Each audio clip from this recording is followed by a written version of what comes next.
제가 이건 제 나름대로 마케팅을 10년 동안 하면서 컨텐츠의 유형을 3가지 정도 나눠봤어요. 상업적 컨텐츠는요, 고객이 느끼는 문제를 공감해주고 해결해주는 과정을 보여준다. 가장 대표적으로 뭐가 있죠? 미디어 커머스 예전에 광고 같은 거, 마약 베개 광고 보면은 뭐 계란을 넣고 베개를 발로 밟고 이런 광고들이 있습니다. 고객이 느끼는 문제를 공감해주고 해결하는 과정을 보여준다. 그래서 처음에는 뭐 고객의 페인 포인트를 자극을 해줘요.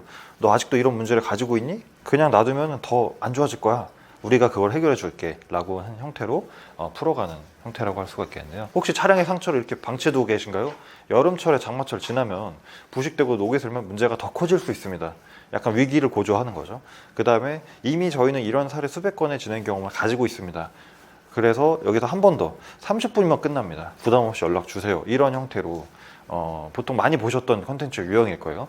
문제점을 제시하고 고조시켜서 그거를 풀어주는 형태로 이야기를 하는 게 가장 대표적인 상업적 컨텐츠의 어떤 구조라고 할 수가 있겠습니다. 근데 요즘에 이제 해보시면 아시겠지만 이런 디지털 컨텐츠가 굉장히 많아졌습니다. 그렇죠? 이런 거 다 누구나 다 할 수 있다는 거죠. 그러다 보니까 성공하는 컨텐츠의 전략 구조의 유사성이 비슷해졌다는 거예요. 콘텐츠 퀄리티가 상향 평준화되고 고객이 콘텐츠 반응을 하지 않는다. 그래서 상업적 콘텐츠만으로는 이제는 성과를 이끌어내기가 사실 어려운 현재 상황이 왔다는 겁니다. 그래서 이것도 기본적으로는 끌어가야 되지만 어떤 그냥 하나의 방향 정도로 참고를 해주시면 될 것 같아요.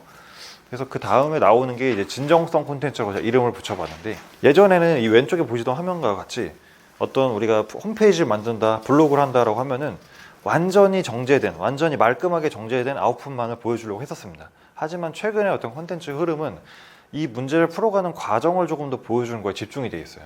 유튜브에 뭐 모베러웍스라고 모티비라는 채널이 있는데 마케팅 하신 분들은 아시겠지만 그분들은 처음에 프로젝트를 의뢰받기 전부터 이거 어떡하지 고민하는 과정을 계속 다큐멘터리처럼 찍어요.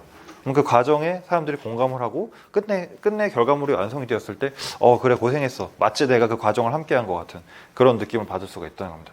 그게 영상뿐만 아니라 사실은 글이나 다른 콘텐츠에서도 마찬가지로 적용이 된다는 거예요.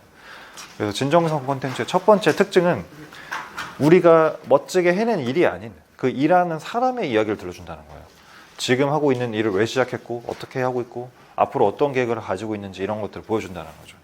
그래서 우리가 명품 브랜드에서 어떤 그 장인에 대한 이야기를 하듯이 각자의 위치에서 열심히 일하는 뭐 인테리어를 하시는 분들이라고 하면은 그냥 완성된 결과가 아니라 이걸 하기 위해서 얼만큼 고생을 과정에 하는지를 보여줌으로써 이 사람들한테 맡기면 진짜 믿고 할 수 있겠구나라는 어떤 신뢰를 준다는 거죠. 그리고 두 번째로는 약점을 숨기지 않고 솔직하게 드러낸다. 과거에 우리가 비즈니스 생리에서 약점을 드러낸다라는 거는 그만큼 어쩌면 경쟁력이 약하다라는 걸 보여주는 단서이기도 했죠. 하지만 최근에는 약점이 강점이 될 수 있다는 겁니다. 대표가 나와서 그동안 사업을 어떻게 말아먹었는지에 대해 인터뷰를 해요. 그리고 제품을 몇천 번 찍어가지고 끝내 이 제품을 어떻게 만들었는지 그런 부분에 대한 이야기를 한다는 겁니다. 그럼 이런 이야기를 들었을 때 고객은 오히려 조금 더 진솔함을 느끼게 되고 고객의 마음을 움직일 수 있는 어떤 콘텐츠가 될 수 있다는 거죠. 그래서 완벽함을 가장하기보다 왜 힘들었고 뭐 때문에 좌절했고 어떻게 극복했는지를 보여줌으로써 실패한 과정을 보여줌으로써 조금 더 공감을 얻을 수 있는 형태가 있다는 겁니다. 자, 그리고 세 번째로 고객이 필요로 하는 모든 것을 가감없이 알려줍니다 라고 하는데, 여기 사진 보시면 왼쪽은 이제 인테리어 하신 분이 인테리어 업자임에도 불구하고 어떻게 시공할 때 호구 안 당하냐, 우측에서는 이제 그 몸짱 유튜버가 어떻게 해야지 몸짱이 되는지 자기가 알고 있는 모든 지식을 다 알려준다 이런 느낌인데, 그 백종원 씨도 얘기를 했죠. 자기가 백종원 김치찌개라는 레시피를 공개를 해도 어차피 똑같이 못 만든다, 그렇죠? 뭐 이현복 씨도 마찬가지고 그 레시피 자체가 경쟁력이 아니라 그걸 가지고 어떻게 재료를 조합해서 풀어내는 노하우는 사실 사람마다 다 다르다는 겁니다, 그렇죠? 그래서 이런 정보를 다 제공을 해주는 게 예전에는 그러면은 장사를 어떻게 해요? 라고 할 수 있지만 지금 시대는 컨텐츠 시대는 그게 아니라는 거죠. 그렇죠? 저도 그래서 마케팅 유튜브를 하면서 마케팅에서 제가 알고 있는 거 다 알려주죠. 그렇죠? 어차피 마케팅 있는 거 제가 다 알려줘도 똑같이 적용 못 하는 거죠. 업종마다 상황이 다 다르니까. 그렇죠? 그래서 이제는 기브 앤 테이크 시대가 아니라 기브 앤 기브 시대라고 할 수 있겠습니다. 컨텐츠에 대한 부분이요. 그래서 얼마 전에 제가 이제 책을 봤는데 프로세스 이코노미라는 게 있더라고요. 아까 제가 모베러웍스라는 사례도 들려드렸습니다만 이제는 아웃풋 이코노미가 아니라 프로세스 이코노미다.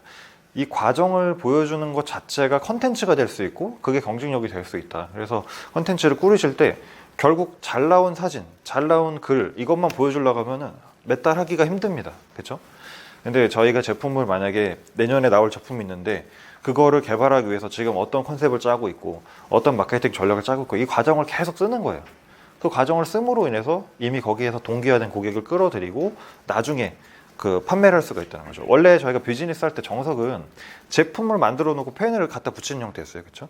근데 최근에 이제 그런 인플루언서들을 보면은 펜을 무조건 모아놓고 나서 저 이제 뭐 온라인 클래스 시작합니다. 저 이제 뭐 책을 냈습니다. 이런 형태로 간다는 거예요. 그래서 그런 분들이 전부 다 프로세스 이코노미 과정에 대한 가치화를 했기 때문에 그렇게 수익화를 될 수 있었다라는 겁니다.